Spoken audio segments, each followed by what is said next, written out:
Silence does not mean shutting your mouth silence. What is being referred to as silence or nishabd? One cannot do this. One can become this. See if you can articulate the same things that you're saying with half the number of words. Suddenly you will become extremely conscious of everything.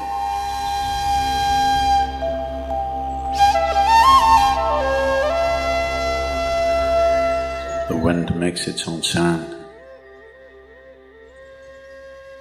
so does the water.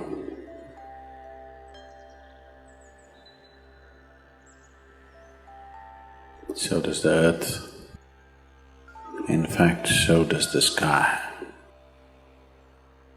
All the celestial objects are making their own sounds. There are sounds of pain, sounds of pleasure, sounds of misery, sounds of joy. For everything there is a sound.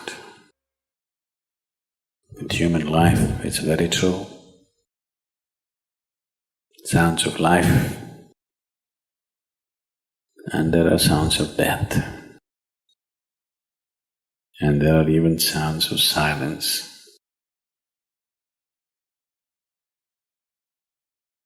So this complex amalgamation of sounds, different kinds of sounds, creates different intent, different levels of compulsiveness, different levels of bondage, and different possibilities of entanglement.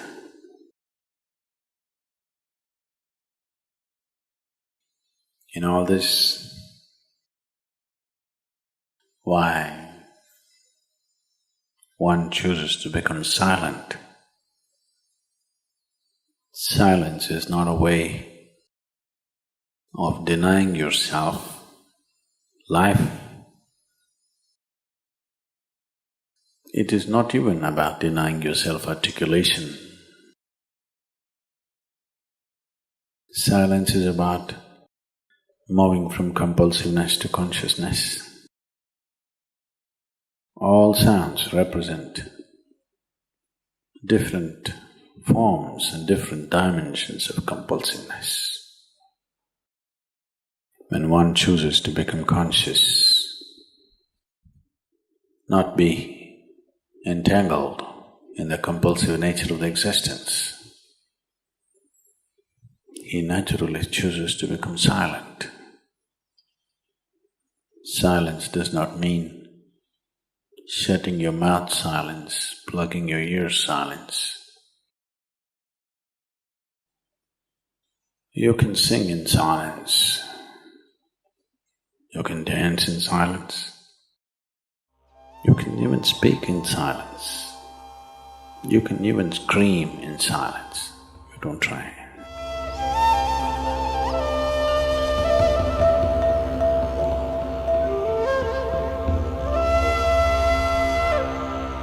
That does not mean when everybody is silent you scream. That is not screaming in silence.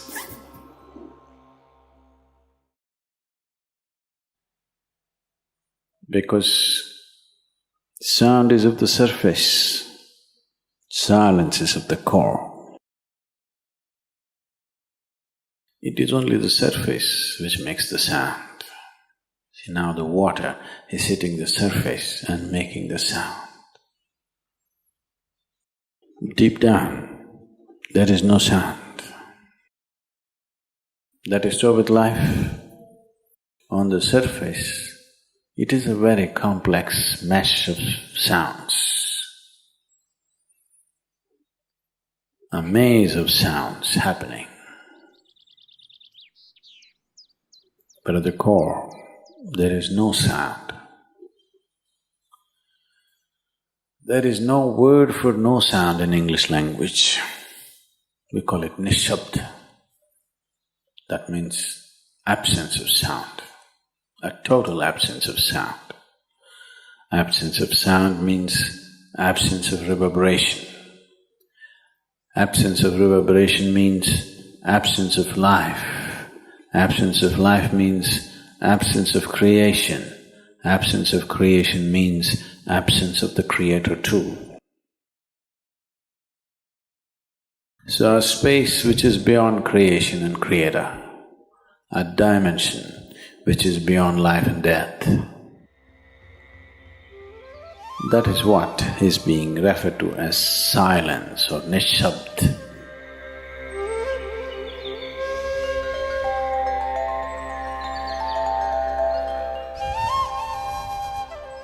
One cannot do this. One can become this.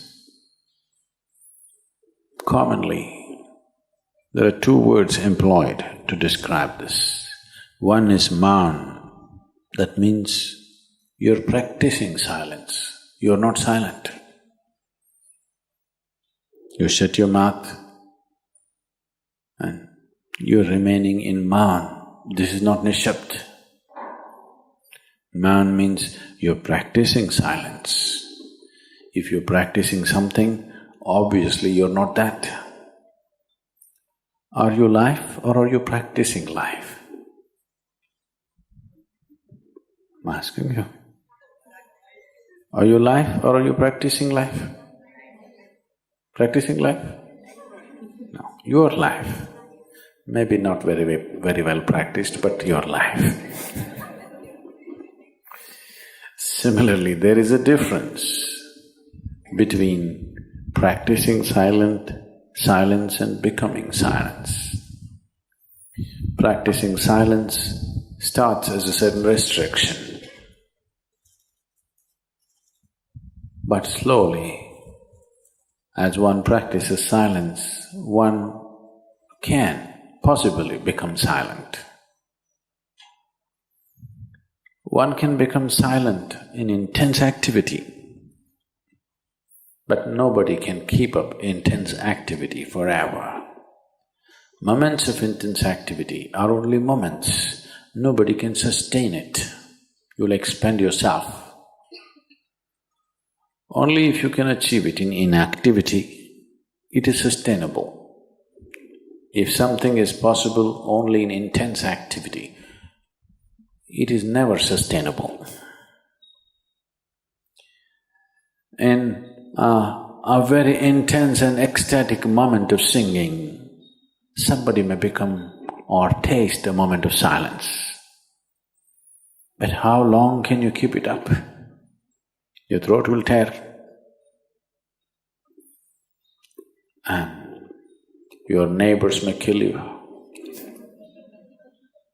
Possible. So this possibility of coming to silence or becoming silent also means to become still, to become utterly still. Stillness can be achieved in so many ways.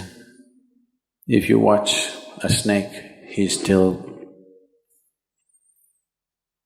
If you watch a tiger which is on a hunt, absolutely still, charged but still. These are all different dimensions of stillness practiced for survival. If a snake moves too often, he'll get killed. If a tiger does not know how to be still, he'll never get his food.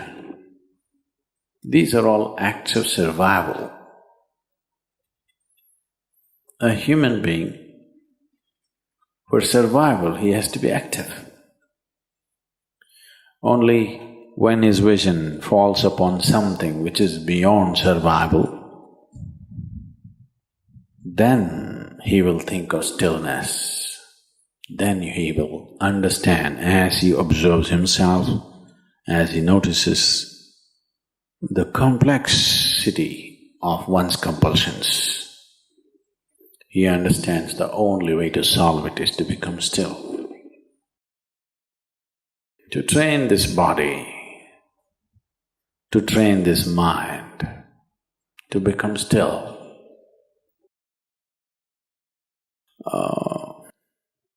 Takes some effort.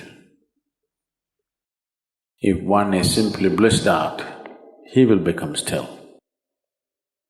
But otherwise, one has to work bit by bit, one has to work to bring this body to absolute stillness. Most people cannot hold their body in one place for any length of time. They're all the time in moment.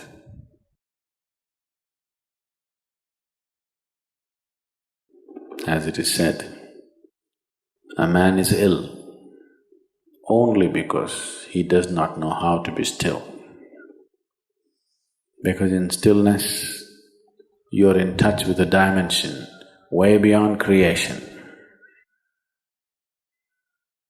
Once one is in touch with that, there is no such thing as illness. If I sit here and the body rots and falls down, still there is no illness, it's just there.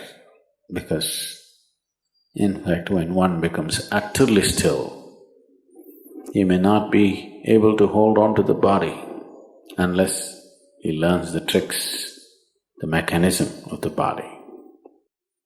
So why should I become still? Will I lose my body? Anyway, you will lose your body. When the time to lose your body comes, if you want to lose it gracefully, then you must know at least a little bit of stillness.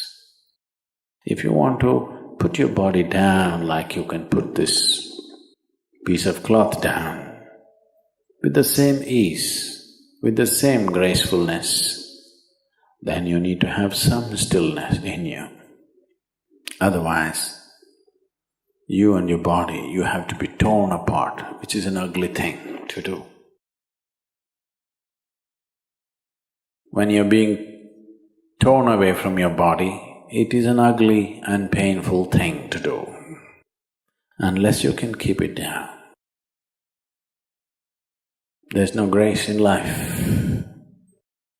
So if one has to attain to that grace, at least a certain amount of stillness has to enter your life. For this to happen, a certain level of silence has to enter your life. If right now if it is not coming, at least practicing a little bit of Maum. In an hour, if you're speaking 1,573 words right now, how many more? How many words do you spit out in a minute? 1,573, you're actually doing that many? I thought that's impossible. Okay, I believe you. So whatever number you're doing, see if you can articulate the same things that you're saying with half the number of words. Suddenly you will become extremely conscious of everything. Right now, our oral diarrhea is happening. If you're doing 1573, it's diarrhea, okay. Now, if you have to hold back half the words and still say the same things, now you have to be very conscious, otherwise you cannot say it. Just try this and see. Tomorrow, one day. In an hour, normally what number of words you utter, make it half. Don't curtail your activity, still say the same things. But with half the words, how wonderful the whole world will feel, you know.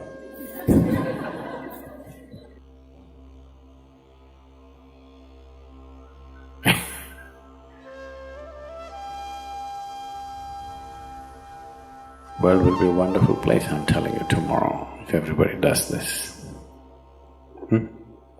Many marriages will be saved.